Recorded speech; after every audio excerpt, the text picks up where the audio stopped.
ប់សិនអាពីរនាក់មិនបានចូលរៀនថ្ងៃដំបូងមកយឺតអញ្ចឹងលោកគ្រូតែ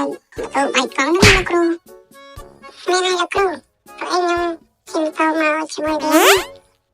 เป็นฝรั่งครูก็មិនអายដែរចឹងគ្រូសូមដាក់នេះឯងមួយកុំឲ្យសោះអ្នកក្រោយទៀតកុំឲ្យធ្វើកំដាប់តាមដោយកូនតាពីរឯងកូនជួយតើ2 + 2 ស្មើប្រមាណអូជួយតើ2 + 2 ស្មើប្រមាណឯងនៅគ្នាទៅចូលរៀនថ្ងៃដំបូងហ្នឹងមកឈប់ពីនេះឯងពីទឹកជាមិនដឹងតែគ្នាទៅចូលរៀនថ្ងៃដំបូងណាហ្នឹងបាទលោកគ្រូ2 + 2ណែស្មើ8លោកគ្រូស្មើ8ឥឡូវនេះឲ្យកូនចយគាត់ឆ្លើយម្ដងមើលកូនចយ2 +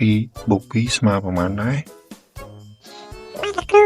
ខ្ញុំគិតថាចម្លើយហ្នឹងគឺដូចជួយដែរលោកគ្រូស្មើ8ទេលោកគ្រូមិនអីទេអញ្ចឹងគ្រូគិតថាទើបចូលរៀនថ្ងៃដំបូងផងគ្រូលើកលែងឲ្យពីរនាក់ឲ្យចោះតែថ្ងៃក្រោយអត់មានមកយឺតចឹងទៀតណាពីរនាក់បាទលោកគ្រូអរគុណលោកគ្រូលោកគ្រូអរគុណ